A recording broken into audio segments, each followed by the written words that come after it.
ఎవరి దగ్గరనో తెలంగాణ ప్రజలకు తెలుసు. కాళేశ్వరం ప్రాజెక్టు మీద సిబిఐ విచారణకు మీరు సిద్ధమా? ఫస్ట్ దాని మీద స్పష్టం చేయాలి. మేము అది ఒకటే, కేసీఆర్ బీనామీ అయితే సిబిఐ విచారణ మేమెందుకు అడతాం? ఇప్పుడు గతంలో కాంగ్రెస్ పార్టీ ఏం చేసింది? సిబిఐ విచారణ జరపాలని చెప్పి లేఖలు రాసింది. అప్పుడు భయపడ్డటువంటి బీఆర్ఎస్ పార్టీ ప్రభుత్వం సిబిఐ వ్యతిరేకంగా ఏ విధంగా తీర్మానం చేసిందో, ఏ విధంగా చేసిందో తెలుసు మనకు. మరి కాంగ్రెస్ పార్టీ ప్రభుత్వం ఇలా రాష్ట్రంలో ఉంది కాబట్టి సిబిఐ విచారణ కోడలు తప్పేముంది వాళ్ళకు? ఇవ్వాలనైనా చీఫ్ జస్టిస్ లేఖ రాశారు, మేడిగడ్డ బ్యారేజ్ మీద మాత్రమే విచారణ జరపాలని చెప్పి. మరి 1,00,000 కోట్లు కాళేశ్వరం ప్రాజెక్టు మీద కేసీఆర్ కుటుంబం దుబ్బిందని చెప్పి కాంగ్రెస్ పార్టీ గతంలో ఆరోపణ చేసింది వాస్తవము.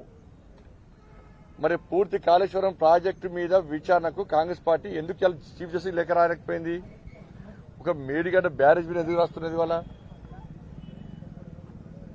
మరి ద్వంద్వ విధానాలు ప్రజలు సహించరు. మరి బీఆర్ఎస్ పార్టీ అవినీతి మీద కాంగ్రెస్ పార్టీ కొట్లాడితే మేము కూడా పక్కా కలిసి వస్తాం. మేము 100% కలిసి వస్తాం. బీఆర్ఎస్ పార్టీ తెలంగాణ రాష్ట్రాన్ని దోసుకున్న పార్టీ, తెలంగాణ రాష్ట్ర ప్రజలను సర్వనాశనం చేసిన పార్టీ బీఆర్ఎస్ పార్టీ, తెలంగాణ ప్రజల బతుకులు నాశనం చేసిన పార్టీ బీఆర్ఎస్ పార్టీ, తెలంగాణ ప్రజల చేతికి చిప్పనిచ్చిన పార్టీ బీఆర్ఎస్ పార్టీ. కాబట్టి అటువంటి బీఆర్ఎస్ పార్టీ అవినీతిని సహించలేకనే, ఆ కుటుంబ పాలన అరాచకాన్ని సహించలేకనే మీకు అధికారం ఇచ్చారు. మీరు కూడా అదే అహంకారంతో, అదే ధోరణితో మీరు ముందు పోతే ప్రజలు చీత్కరించుకుంటారు. ఇలా అవినీతి విషయం, బీఆర్ఎస్ పార్టీ అవినీతి విషయంలో, విచారణ విషయంలో మీకు సహకరించడానికి భారతీయ జనతా పార్టీ సిద్ధంగా ఉంది. కేంద్ర ప్రభుత్వం అవినీతికి వ్యతిరేకంగా విచారణ జరపడానికి మేము సిద్ధంగా ఉన్నాం. మేము కాబట్టి మేము కలిసి బీఆర్ఎస్ పార్టీ అవినీతి విచారణ జరపాలి. రాష్ట్రంలో మీరున్నారు, కేంద్రంలో మేమున్నాం. మనం కలిసి బీఆర్ఎస్ పార్టీ అవినీతిని సమాజానికి చూపెట్టే ప్రయత్నం చేయాలి. దీన్ని దృష్టి ఉంచుకొని వాళ్ళు తప్ప మీరు మా మీద విమర్శలు, మేము మీ మీద విమర్శలు చేస్తే బీఆర్ఎస్ పార్టీ తప్పించుకుంటారు. ఇవాళ ప్రజల లోపల అయోమయం సృష్టించే ప్రయత్నం బీఆర్ఎస్ పార్టీ చేస్తున్నది విమర్శలతోని. దాన్ని కాంగ్రెస్ పార్టీ నాయకులు గుర్తించలేకపోతున్నారు.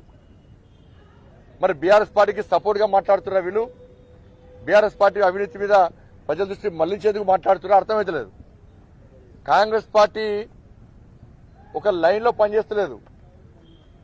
ఇలా 10 మంది నాయకులు అయిపోయినది అలా.